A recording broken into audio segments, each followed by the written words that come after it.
Imran state अस्पताल में एक नर्स के तौर पर काम करता था। आमतौर पर वो उस यूनिट में ड्यूटी नहीं किया करता था।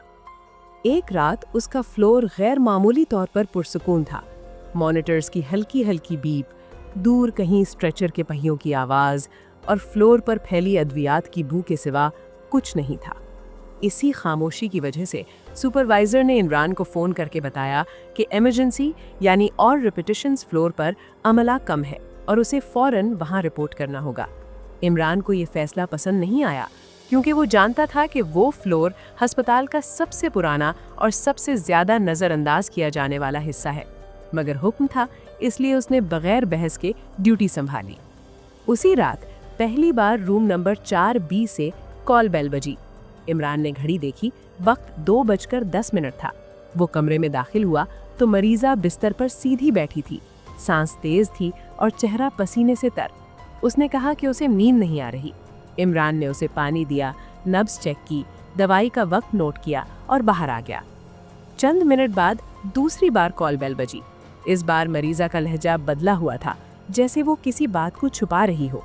इमरान ने पूछा तो उसने नज़रें चुरा लीं और बस इतना कहा कि उसे घबराहट हो रही है। इमरान ने कमरे का जायजा लिया। पर्दे हिल रहे थे, हालांकि खिड़की बंद थी और बाथरूम की लाइट जल रही थी। उसने स्विच बंद किया और मरीज़ा को दोबारा लेटने को कहा। तीसरी बार कॉल बेल बजी तो इमरान के दिल में एक अनजानी बेचैनी ने जगह बना ली। वो तेजी से कमरे में दाखिल हुआ। इस बार मरीज़ा की हालत पहले से कहीं ज्यादा खराब थी।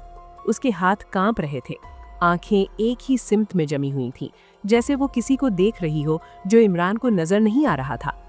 इमरान ने धीमी आवाज में पूछा, क्या हुआ, क्या तकलीफ है?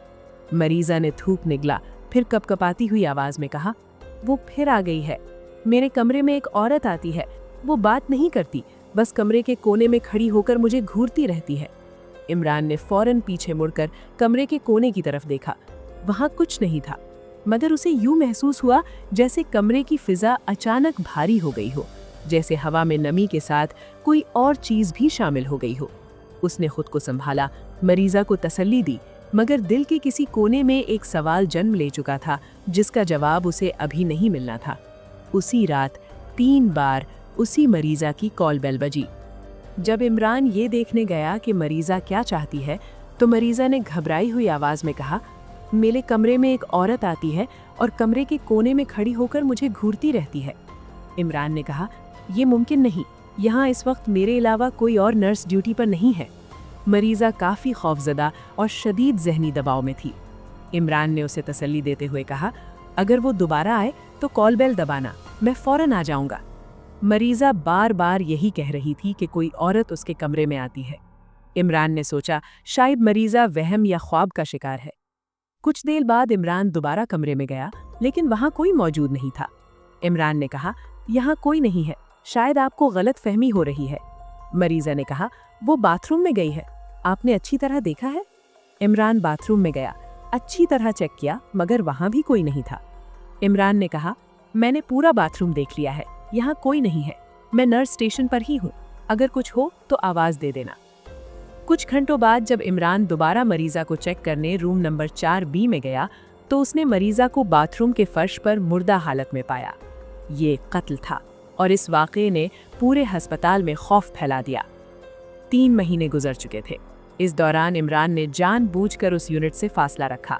वो हर मुमकिन कोशिश करता रहा कि उसकी ड्यूटी किसी और फ्लोर पर लगा दी जाए, मगर अस्पताल में अमले की कमी हमेशा उसकी राह में रुकावट बन जाती। एक शाम अचानक उसे इत्तला मिली कि उसकी ड्यूटी दोबारा उसी यूनिट में लगा दी गई है।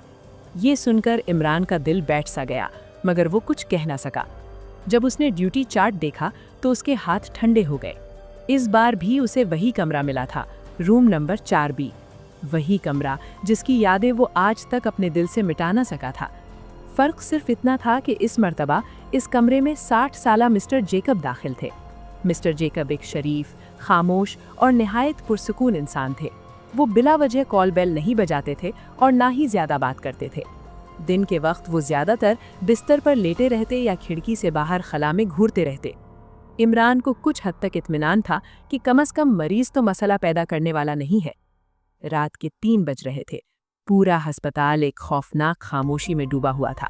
राहदारियों में सिर्फ मशीनों की मध्यम आवाजें सुनाई दे रही थी और नर्स स्टेशन की लाइट कभी कभार हल्की सी झपक रही थी। अचानक इस खामोशी को तोड़ते हुए रूम नंबर 4B की कॉल बेल बजी। इमरान चौंक गया। उसके दिल में एक अनजाना खौफ उतर आया। उसने खुद को संभाला, फाइल उठाई और आहिस्ता आहिस्ता कमरे की तरफ बढ़ा। कमरे में दाखिल होते ही उसने देखा कि मिस्टर जेकब बिस्तर पर सीधे बैठे हुए थे। उनका चेहरा जर्द था, आंखें खौफ से फैली हुई थीं और उनके हाथ कंबल को मजबूती से थामे हुए थे। उन्होंने कपकपाती हुई आवाज में कहा, नर्स, वो फिर आ गई है। इमरान के कदम एक लम्हे के लिए रुक गए। कौन सी औरत? उसने खुद को पुरसुकून जाहिर करते हुए पूछा। मिस्टर जेकब ने आहिस्ता से दरवाजे की तरफ इशारा किया। वो मेरे कमरे के बाहर खड़ी रहती है, बस खामोशी से खड़ी रहती है, हरकत नहीं करती। मुझे नहीं मालूम वो क्या चाहती है, मगर उसकी आंखें, वो सीधा मुझे देखती रहती हैं। इमरान का दिल जोर जोर से धड़कने लगा। उसके कानों में खून की धड़कन गूंजने लगी। उसने फौरन दरवाजा खोला और राहदारी में झांका, मगर वहां कोई नहीं था। फिर भी उसे यूं महसूस हुआ जैसे कोई अभी अभी वहां से हटा हो। मिस्टर जेकब ने मजीद बताया कि इससे पहले भी चंद दिन कबल इसी कमरे में दाखिल होने वाले एक और मरीज ने यही बात कही थी। वो भी दावा करता था कि एक औरत रात के वक्त आकर खामोशी से दरवाजे के पास खड़ी हो जाती है। ये सुनकर इमरान के जहन में वो रात ताज़ा हो गई जिसे वो भूलने की कोशिश कर रहा था। उसके चेहरे का रंग उड़ गया। उसी लम्हे नर्स स्टेशन से एक सीनियर नर्स कमरे में आई। इमरान की हालत देखकर उसने धीमी आवाज में कहा, तुम्हें नहीं बताया गया था ना? इमरान ने खामोशी से सर हिलाया। तब उसे सच बताया गया। अस्पताल के पुराने रिकॉर्ड के मुताबिक सन 1979 में एक नर्स इसी अस्पताल में काम करती थी। वो गैर मामूली तौर पर मेहनती थी, अक्सर डबल शिफ्टें करती और खुद को मरीजों की खिदमत में मुकम्मल तौर पर भुला देती। वक्त के साथ उस पर काम का बोझ और शदीद जहनी दबाव हावी हो गया। एक रात जब वो अकेली ड्यूटी पर थी, वो इसी रूम नंबर 4B के बाथरूम में दाखिल हुई। किसी ने चीख नहीं सुनी, किसी ने मदद की आवाज़ नहीं सुनी। सुबह जब दरवाज़ा तोड़ा गया तो उसकी लाश बाथरूम के फर्श पर पड़ी हुई थी। इस वाक़ये के बाद से कई मरीज उस औरत को देखने का दावा करते आए हैं। कहा जाता है कि वो आज भी इस अस्पताल में भटकती है। इमरान ने उसके बाद उस यूनिट में काम करने से इनकार कर दिया, मगर अस्पताल आज भी वही है। रूम नंबर 4B आज भी है और रात के 3 बजे कॉल बेल आज भी बजती है।